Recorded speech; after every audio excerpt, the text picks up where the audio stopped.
ಬೆಂಗಳೂರಿನಲ್ಲಿ Bengaluru ಗ್ರಾಮಾಂತರದಲ್ಲಿ gift card ಮತ್ತು cooker politics ನಡೀತಾ ಇದೆ.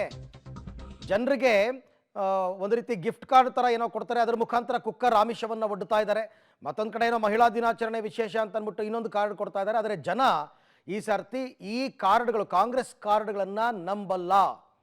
ನಮ್ಮ ಕ್ಷೇತ್ರದಲ್ಲಿ ಅಂದರೆ ಬೆಂಗಳೂರು ಗ್ರಾಮಾಂತರದಲ್ಲಿ ಡಾಕ್ಟರ್ ಮಂಜುನಾಥ್ ಅವರ ಗೆಲುವು ನಿಶ್ಚಿತ ಅಂತ ಕಾಂಗ್ರೆಸ್ ಮೇಲೆ, ಡಿ ಕೆ ಬ್ರದರ್ಸ್ ಮೇಲೆ ಆರೋಪವನ್ನು ಮಾಡಿದ್ದಾರೆ ಮಾಜಿ ಸಚಿವ ಮುನಿರತ್ನ. 5,000 ರೂಪಾಯಿ ಕಾರ್ಡ್ಗಳನ್ನ ಕೊಟ್ಟು 5 ವಿಧಾನಸಭಾ ಕ್ಷೇತ್ರಗಳನ್ನ ಗೆದ್ದಿದ್ದಾರೆ. ಈಗ ಅದನ್ನೇ ಚಾಳಿ ಮುಂದುವರಿಸಿದ್ದಾರೆ. ಹಳೆ ಬಾಕಿನೇ ತೀರಿಸಿಲ್ಲ. ಶೆಟ್ಟಿ ಅಂಗಡಿಗೆ ಹೋಗಿ ಹಳೆ ಬಾಕಿ ತೀರಿಸಿದ್ರೆ ಶೆಟ್ಟಿ ಹೊಸ ಸಾಲ ಕೊಡ್ತಾನೆ. ಫಸ್ಟು ಹಳೇದು ಕೊಟ್ಟಿರೋ 5,000 ರೂಪಾಯಿ ಫಸ್ಟ್ ತೀರಿಸಲಿ. ಮತ್ತೀಗ ಇನ್ನು 5,000 ರೂಪಾಯಿ ಕಾರ್ಡ್ ಕೊಡೋಕೆ ಹೊರಟಿದ್ದಾರೆ. ಜನ ನಂಬೋ ಪರಿಸ್ಥಿತಿಯಲ್ಲಿ ಇಲ್ಲ.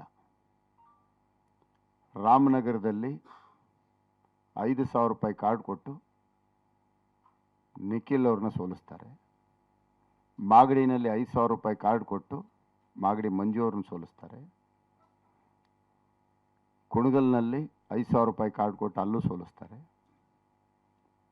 ಆನೇಕಲ್ಲಲ್ಲಿ ಕಾರ್ಡ್ ಕೊಟ್ಟು ಅಲ್ಲೂ ಸೋಲಿಸ್ತಾರೆ. ಇವರು ಕಾರ್ಡನ್ನು ನಂಬದೇ ಇರೋದು ಎಲ್ಲಿ ಅಂದರೆ ಬೆಂಗಳೂರು ನಗರದಲ್ಲಿ.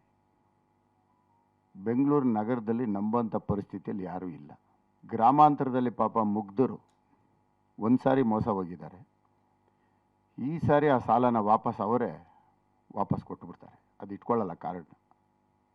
ಅದಕ್ಕೆ ಸಿದ್ಧವಾಗಿದ್ದಾರೆ. ಈಗಾಗಲೇ ಹೊಸ ಫಾರ್ಮುಲಾ ಯೂಸ್ ಮಾಡ್ತಾ ಇದ್ದಾರೆ. ಪ್ರಿಂಟಿಂಗ್ ಒಂದು ಸಣ್ಣ ಮಿಷಿನ್ ಥರ ಒಂದು ಬಂದಿದೆ, ಪ್ರಿಂಟರ್. ಅದರೊಳಗಡೆ ಮನೆಗಳಿಗೆ ಹೋಗೋದು, ಆ ಪ್ರಿಂಟರ್ ಒಳಗೆ ಒಂದು ಸ್ಲಿಪ್ ಕೊಡೋದು, ಆ ಸ್ಲಿಪ್ನಿಂದ ಮನೆಯವರಿಗೆ ಒಂದು ಸ್ಲಿಪ್ ಹೋಗುತ್ತೆ, ಅದರಲ್ಲೇ ಇನ್ನೊಂದು ಅವ್ರ ಮೊಬೈಲ್ಗೆ ಒಂದು ಹೋಗುತ್ತೆ. ಆ ಮೊಬೈಲ್ಗೆ ಹೋಗೋ ಸ್ಲಿಪ್ಪು, ಆ ಮೊಬೈಲ್ ನಂಬರು ಇವರ ಒಂದು ಕಂಟ್ರೋಲ್ ರೂಮ್ಗೆ ಹೋಗುತ್ತೆ. ಕಳೆದ ಬಾರಿ ವಿಧಾನಸಭಾ ಚುನಾವಣೆಯಲ್ಲೂ ಕೂಡ ಇದೇ ಥರ ಗಿಫ್ಟ್ ಕಾರ್ಡ್ ಕೊಟ್ಟು 5 ಕ್ಷೇತ್ರಗಳನ್ನು ಗೆದ್ದಿದ್ದಾರೆ. 5 ವಿಧಾನಸಭಾ ಕ್ಷೇತ್ರಗಳನ್ನು ಈ ಸರ್ತಿ ಮತ್ತೆ ಅದನ್ನೇ ಪುನರಾವರ್ತನೆ ಮಾಡ್ತಾ ಇದ್ದಾರೆ. ಆದರೆ ಜನ ಈ ಬಾರಿ ಕಾರ್ಡ್ ನಂಬಲ್ಲ. ಯಾಕೆಂದರೆ ಲಾಸ್ಟ್ ಟೈಮ್ ಕೊಟ್ಟಿರೋ ಕಾರ್ಡೇ ವರ್ಕ್ ಆಗಿಲ್ಲ. ಹಾಗಾಗಿ ಇದನ್ನು ನಂಬಲ್ಲ ಜನ.